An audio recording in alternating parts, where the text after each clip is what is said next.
That really is. I think so many people think they're alone. Mm-hmm. You're absolutely not. Mm-hmm. Nobody is. You know, we have it in our minds that we're alone when there's plenty of people that have done whatever it is that we want to do. Yeah. We just, there's mentors out there that are willing to teach. Mm-hmm. It's easy to reach out to these people, and I can almost guarantee you they're willing to say, yeah, I'm happy to guide you. Yeah. I'm happy, obviously they're more than likely going to want something that benefits them as well, you know, a listening ear or something, some type of consultation, or maybe even a fee. Mm-hmm. Not everybody can do stuff for free, but certainly don't have to do anything alone. No. I think we can always have that support. It may even be someone within the family 40 years ago. Yeah. Yeah. Because now every answer is here. Yeah. At a click of a button now. Sometimes you're not always going to, it might be a Google answer, and it may not necessarily be the right answer, but there's so much knowledge on here. Yeah. And so, it's just, Which even back then, there's just as amount, but you had to do a little bit more legwork. You had to actually Read a walk book. to read a book, Yeah. walk to a library. If you had to go to multiple libraries to find that particular book that you wanted, it's a little bit more legwork. But I think people want what they want. But if they don't get it right now, they won't do the legwork. They start complaining that, why don't I have this? It's like you didn't put the work in to have it. You didn't do whatever it took. Instant gratification. Exactly. Absolutely. And that's a tough place to be. And that's why I think these billionaires are billionaires. And the most people aren't. Like the guy it's that wearing mindset. Yeezys. Yeah, exactly. Something that we do a lot, and we're doing right now, is smiling. Kids almost always have a smile on their face. What's there not to be happy about? Someone's feeding me. Someone's giving me all this stuff to play with. The smile is something that is contagious. Isn't that smile and laugh just like the best feeling ever? It's like when you're constantly chewing a big red gum, and you put it in, and you get that nice warm sensation. Like you feel it, like it just warms your heart every single time you see them smile, and it's fantastic. It really is. There are times that they're not smiling, and usually it's because they're not getting what they want. But it's most of the time like you said, it's all smiles. I don't know, it's a blessing. It's a blessing to see those smiles every single day. When you smile at somebody, most of the time, unless you've got a Karen or something like that, you get a smile back, right? Or you're working EMS. It's the one thing I feel that people want. People want to smile. It kind of de-stresses you. It reduces blood pressure. There's a million reasons to smile rather than frown. And I think one of the best things that kids are good at is that they say what they mean and they mean what they say. Kids have this way of just being innocently super honest. Even though, and I'm sure you've had those moments where you're like, did you just check me? Yep. Have you had anything like that with Owen? No, recently not yet. I think I will whenever I get a little bit, when he gets a little bit older, and he's able to realize some of my sarcasm as well. But I saw a TikTok where the wife's asking the husband, "Would you love me if I'm fat?" And the husband's saying, "Of course I would love you if you're fat." And the little girl's saying, "Mom, but you're fat." And the dad, he just starts cracking up. And you want to get in trouble, you call a woman fat. That's just one of those things that you don't do. PHAT, right? Yes, yeah. PHAT. There you go. Yeah, exactly. But no, it is an honesty. Honesty is a great thing to have, and I wish a lot of people would do it more right now. Nowadays, it's more or less say we're being honest to each other, or we're talking about someone else honestly, but behind their back. A lot of people do that. They're very honest behind other people's backs. So I guess really as adults, it's what we call integrity. Yeah. Right? Yeah, exactly. Yeah. Exactly. Doing the right thing when no one is looking, right? Exactly. If we say we're going to do something, do it. Mm-hmm. And most people, I feel, appreciate real feedback.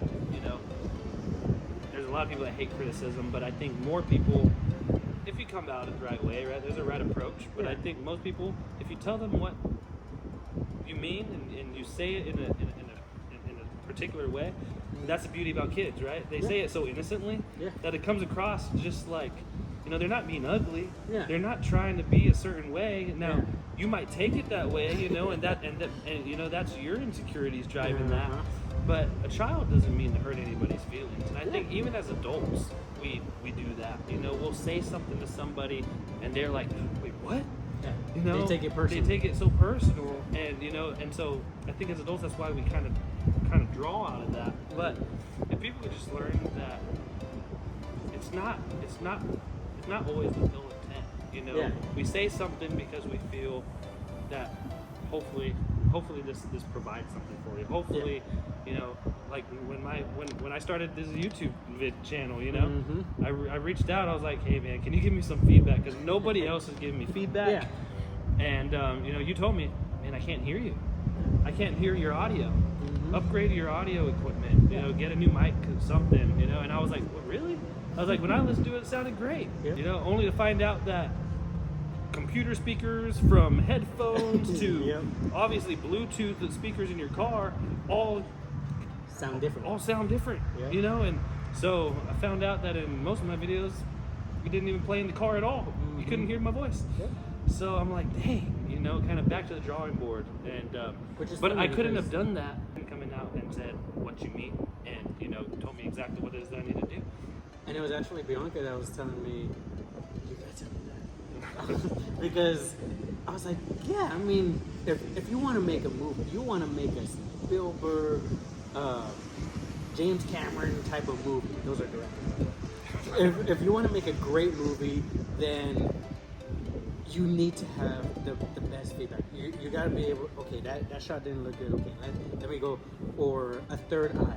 Someone from the side saying, okay, like I saw this, let's tweak it a little bit more.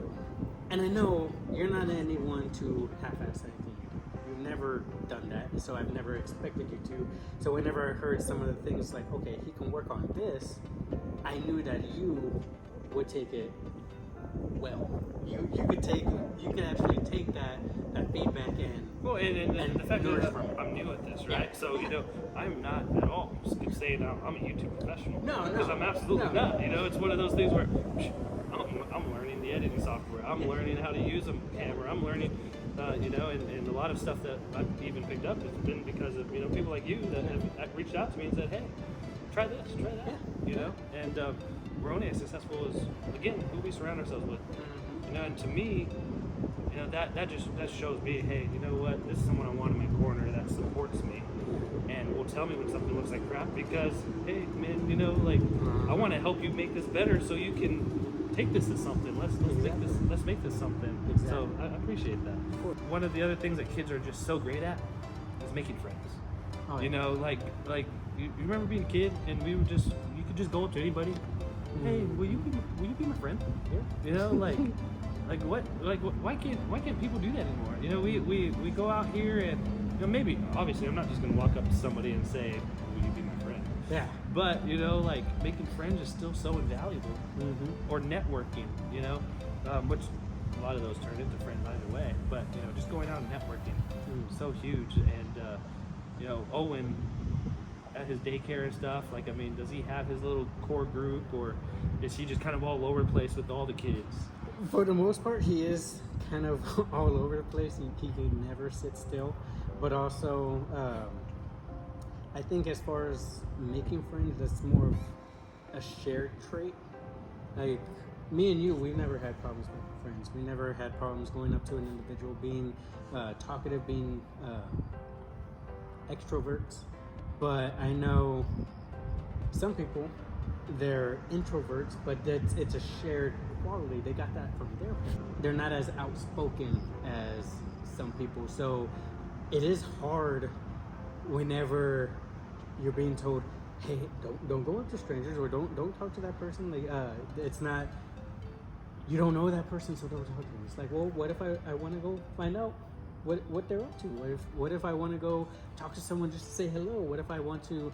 We do a lot of that as parents, and I've realized that myself because I'm an extrovert and Bianca's an introvert. So it's kind of weird. You have a hard way finding the middle ground. Exactly, there, right? exactly. And I'm like, no, let him go. She's like, no, you can't. I'm like, just let him explore. Like, he'll be fine. I think every couple kind of battles with that. Yeah. You know? Yeah. Me and Jessica battle the same thing. Mm-hmm. I'm like you, you know. I'm like, yeah, let him roam around, you know. And she wants to just be there right behind him. Yeah. Okay. You know, but it is hard. You know, I think in this generation, you don't know who the person next to you is. Mm-hmm. You know. And it is scary. You know, there's a lot of things that are going on in the world right now that, especially with our kids, we want to do our best to protect them. And but you know, I still think it's good to just network in obviously public places. Yeah. You know, never meet privately with somebody. Don't be naive about it. Yeah, don't do these weird things where you're going in an alley to meet someone. You know, one of the big things you guys that are watching is you don't everything in our lives we can learn, even being an extrovert. But the only way you learn is by exposing yourself, right? I mean, you have to expose yourself to people. You have to go out and start talking to people. I'll be honest. I mean, heck, even when I was in college, I was scared to death to talk in front of people. Even when I started my first executive job, you know, first time they told me I had to do an in-service in front of 100 staff members, I froze up, man. I started pouring sweat, you know, and I was like kind of stuttering on words. And this was maybe 7 years ago. And you know, although I felt I was even an extrovert then and I could make friends, I couldn't talk to a group of people. Yeah, I would just shake. Yeah, and I remember like that first year, I dreaded every single meeting, and I was just finally like a year in, I just said, you know what? How can I make this exciting for myself? How can I make this fun, or how can I approach this differently? And I don't even remember what the answer was, to be honest with you. Did you use the underwear trick? You know, I don't think I did, because I don't know if that would have helped me at all. I might have just closed my eyes or something, actually, but I don't even know what the answer was. The honest truth is that I just kept repeating and did it over and over again, that eventually I had no problem talking to people. Yeah. It was so easy to just jump in front of a crowd and now say, oh, you know, this isn't a problem. I can talk to all of you, no problem. And people even say, you know, you come across so confident. People couldn't always say that though. You know, and kind of, I think what really helped with that is that too, I learned to be myself, which kids are just the absolute best at. You know, kids are absolutely themselves. They don't even know what's wrong. Yeah. You know, like, I mean, do you feel like Owen ever looks at anything or feels any particular way and says, or is embarrassed about it? Like, does he get embarrassed by anything at this age? I don't feel like Jackson's ever embarrassed about anything. You know, I mean, kids just do them, you know, and they just have no worry in the world about it. Yeah. And as we get older, it's like we only worry about stuff because we start getting bullied by some random kid who now made it this thing that, I bullying the thing. They gave you an insecurity. And now you hold that insecurity, and so that embarrasses you now. And so, you know, a lot of people will either change it, or they just won't do it at all, or avoid the situation all in all. Or they'll hide it. You know, and then even those bullies, they grow up to think, man, I wish I hadn't done that stuff. We may even have had situations like that in our lives. And being yourself, finally when you're an adult, it's so liberating when you can find who you are and truly not care about what people think about you anymore. You know, because you know who you are, you know what you are, you know the good, the bad, the ugly, you know, and then hopefully the bad and the ugly we've dealt with, and we've been able to put that behind us, and most of it is the good at that point. You know, I'm not saying don't care and just cuss people out and do all this other stuff, but it's also one of those things where the mentality of the other people, to where maybe they are just burnt out. Maybe they do feel like like, oh my gosh, I've done this for so long. Like this job, the supervisors, all the corporate setting, like it's crap. Like they don't treat us well. It's like, well, I always thought of two things. Either one, you're gonna have a great boss, but you're gonna have crappy coworkers, or you're gonna have great coworkers or a crappy boss. Like you're never gonna have both, and that's so hard to find. And at least I've never had. Unless you work for yourself, right? Yeah, unless you work for yourself. Yeah. But even with that, there are times where you hit yourself. It's like, why did I do this? So either way, I mean, it's never a perfect object, but you yourself have to find your own reason why you do it, what makes you happy, and then once you have that, it's like, who cares what other people think? As long as I'm happy, I'm doing whatever I gotta do. If they don't like it, if they're sad about being there, because there's times where I've worked 48, 72-hour shifts with maybe 2-3 hours of sleep, and everyone is complaining. Everyone's complaining. Don't get me wrong, I'm tired. I'm a little tired, but it's one of those things where I still love it. And even, but as the saying goes, you know, if you don't like the fire, get out of the kitchen. exactly. You know, I mean, if it's not something you enjoy, find something else. Yeah. Move on. You know. It's like riding a horse. If it's comfortable, probably not doing it right. Yeah. So, especially as a dude. Yeah, exactly. Because Exactly. it's definitely not comfortable No. to do. But, you know, but thanks, man. I appreciate you being on here. There you guys have it. You know, these are the lessons that we can truly learn from a child. Are you still applying these principles in your everyday life? If not, you know, start observing, start listening, start playing. As an adult, those things look very different. But as we explained in this video today, you know, it's definitely achievable, something that's doable. And I promise you guys, if you just do this stuff for 1 week, you're going to see a tremendous difference in your life. You'll be so much happier. You know, I think your loved ones will be happy with you. Take some time to think about those things we've discussed, and I promise you, you will grow. So as always, guys, if you enjoyed the content from this video, please go ahead and hit that like button below. And also subscribe to this channel. It really does help. It helps that YouTube algorithm. Maybe one day I'll be a millionaire on YouTube. Who knows? But thank you guys. I do really appreciate all y'all support, and I hope that you know, this content brings value to you in your day. And if you guys have content that y'all want me to look at or create, please put that in the comments below. I'm more than happy to talk about any subject, as long as it's something that I have truth around. You know, I'm not going to bring you guys content that I have no idea of what it is. This stuff is real. This is stuff that I've gone through personally, or this is stuff that on the corporate end, you know, that I have worked through these with other teams, and I'm building other teams currently doing this stuff. So drop those comments below, and until next time, guys, thank you.